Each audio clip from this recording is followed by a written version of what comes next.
श्रीराम समर्थ. स्वार्थ आवरल्याने परस्पर प्रेम वाढते. परस्परात प्रेम वाढवण्यासाठी काही गोष्टी आवश्यक आहेत.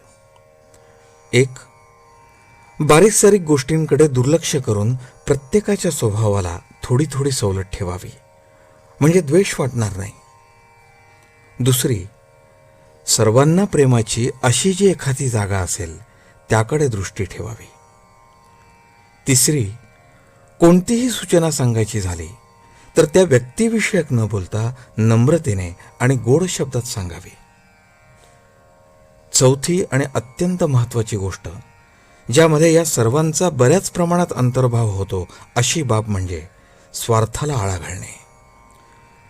म्हणजे मी स्वतः जितका माझ्याकरता आहे असे वाटते त्याच्याही पेक्षा जास्त मी दुसऱ्याकरता आहे असे वाटणे ही होय. आणि ही जाणीव ठेवून त्याप्रमाणे वागणे हेच प्रेम वाढवायला मदत करते. ज्या माणसाला स्वार्थ साधायचा नाही त्याला कमी पडणे शक्यच नाही. जिथे निस्वार्थीपणा आहे तिथे भगवंताला पुरवठा केलाच पाहिजे. आता स्वार्थाचा विचार करताना असे सहज वाटते की मी कुठे स्वार्थी आहे, मी कुठे कुणाजवळ काय मागतो. पण एवढ्याने स्वार्थदृष्टी नाही असे म्हणता येणार नाही. अहंकारा इतकाच स्वार्थ जबरदस्त आहे. त्याच्या मुळे इतक्या खोल आणि सूक्ष्म असतात की त्यांचा पत्ताच लागत नाही. स्वार्थ 3 प्रकारचा असू शकतो: कायिक, वाचिक आणि मानसिक. देहाला दुसऱ्यानिमित्त कष्ट न होतील इतक्या काळजीने वागणे हा कायिक स्वार्थ म्हणतात. माझ्या बोलण्याला सर्वांनी मान डोलवावी, मी कोणाला काही कमी जास्त बोललो तरी ते त्याने निमूटपणे सहन करावे, अशा तऱ्हेच्या वृत्तीला वाचिक स्वार्थ म्हणता येईल.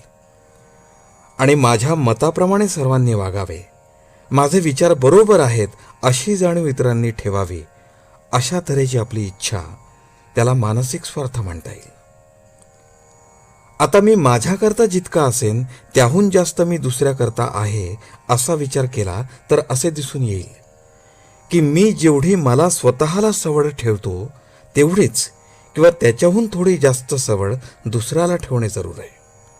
म्हणजेच जे दुसऱ्याने आपल्या बाबतीत करणे आपल्याला बरे वाटत नाही ते आपण दुसऱ्याच्या बाबतीत न करणे, आणि त्याच्याच उलट जे दुसऱ्याने आपल्याला केले तर बरे वाटते तेच आपण दुसऱ्याच्या बाबतीत करावे.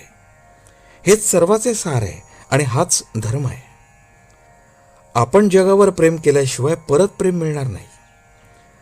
आपण पुष्कळांच्यावर प्रेम केले तर आपण एकटेच त्यांचे करतो, पण प्रसंगाला ते सर्व आपल्याला मदत करतात. जो पुष्कळांचा झाला तोच भगवंताचा झाला असे समजावे. आजचे बोधवचन: जो निस्वार्थ बुद्धीने प्रेम करतो त्याला आनंद खास मिळतो. जानकी जीवन स्मरण. जय जय राम.